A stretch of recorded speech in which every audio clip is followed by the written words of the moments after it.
The nature of the fighting in Ukraine today has changed dramatically compared to what it was in the first weeks of the full-scale Russian invasion. In particular, this change has radically affected the operations that Ukrainian Special Forces are conducting behind enemy lines, writes Business Insider. An American instructor with the call sign Scooter, who trains fighters from the 4th Ranger Regiment of the Ukrainian Special Operations Forces, said that in 2022, Ukrainian Special Forces were sent on missions such as attacking a column of Russian trucks carrying ammunition, blowing up tanks, or attacking a command post. But now, with the front line almost motionless, such missions have become extremely rare. According to Scooter, small groups of special forces are now being trained to sneak a few kilometers into the Russian rear and create problems there. The main rule is don't get caught. Consequently, there is no longer talk of operations to clear Russian trenches and occupy their positions. You go in there to make sure the Russian soldier is hungry, make sure he has no ammunition, make sure his vehicle, when it's his turn to change position, doesn't show up. Go plant mines, go destroy equipment, take prisoners, says the American instructor of the Ukrainian Rangers. According to Scooter, such sabotage missions were also carried out at the beginning of the full-scale war, but now they are the main ones. At the same time, sabotage in the Russian rear has become much more dangerous due to the widespread use of drones which constantly monitor the battlefield. The American instructor noted that such sabotage missions actually have their consequences at the tactical level. We're not focusing so much on maneuver warfare tactics. We're training them for attrition. You hear it all the time. World War I with drones. We're training them for static attrition warfare with lines that very rarely move in any significant way. Scooter explains, the 4th Ranger Regiment is taught to sneak past Russian patrols and even learn basic Russian phrases.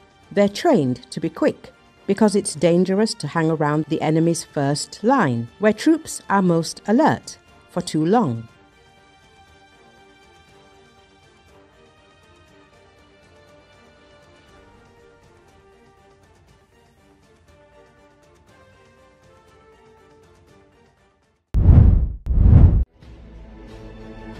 Ukraine struck strategic facilities deep in Russian territory on the night leading to on August 2 in response to Russia's recent terrorist-style shelling of Ukrainian cities, which resulted in civilian deaths and injuries, the General Staff of Ukrainian Armed Forces said on Saturday. The revenge attacks targeted facilities involved in supporting Russia's full-fledged invasion of Ukraine.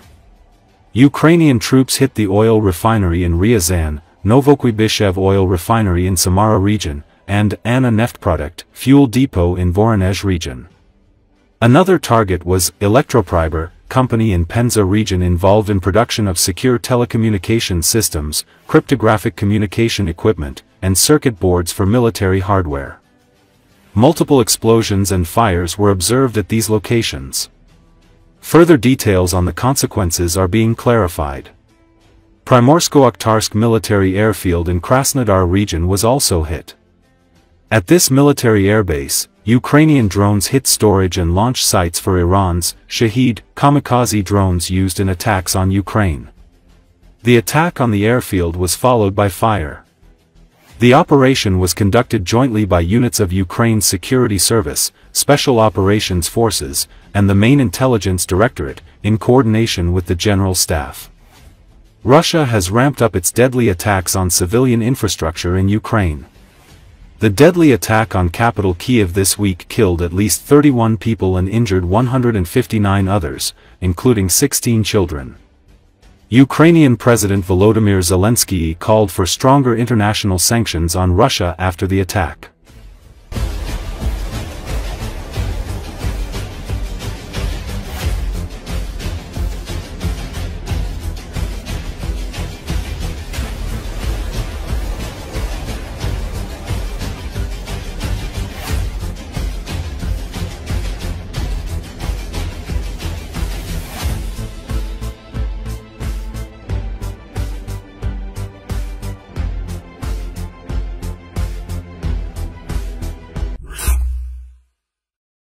The Ukrainian capital Kyiv observed an official day of mourning Friday, a day after a Russian drone and missile attack on the city killed 31 people, including 5 children, and injured more than 150, officials said.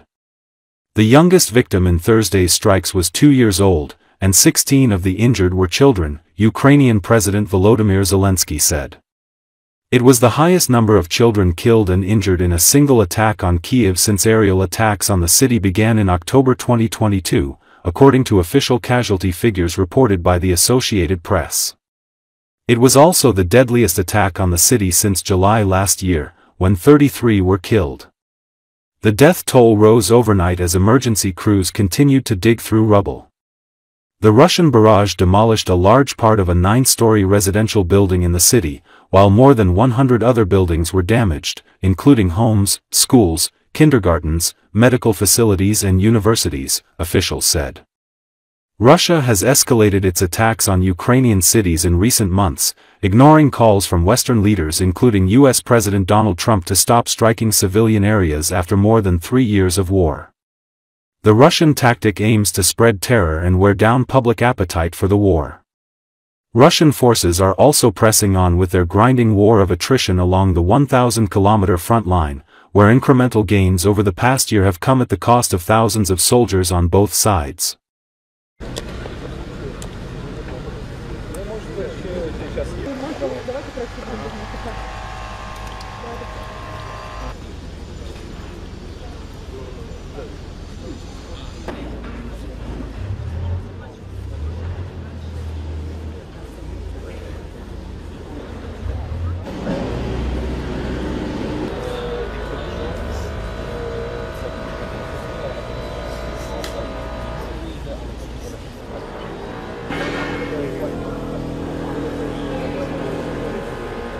Якраз ми спеціально приїхали, щоб дитина хоч трохи відчула.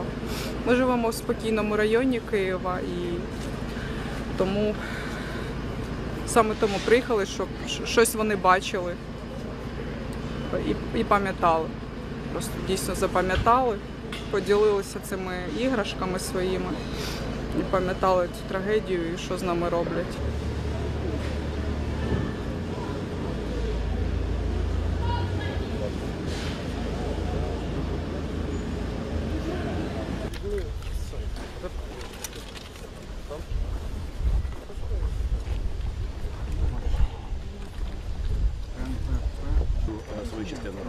Кримінальне провадження відкрито, з якоїсь Служба безпеки, звичайно, що спочатку вибух був в районі 5-6 поверху, ракета прилетіла з того напрямку. Марку ракети, я думаю, що встановить вже слідство. Двигун від ракети лежить тут неподалеку, але ми його знайшли в будинку безпосередньо. Вибух був настільки сильний, що підняли верхні поверхи і опустили нижні. Тобто був такий вибух вверх-вниз, потім це все склалося, тому дуже багато жертв. І люди, які знаходили себе в кімнатах, які знаходились в коридорах, ховалися в коридорах між двома стінками. На жаль, в більшості своїх загинули, 28 осіб загинули саме на цій локації, 3 дітей.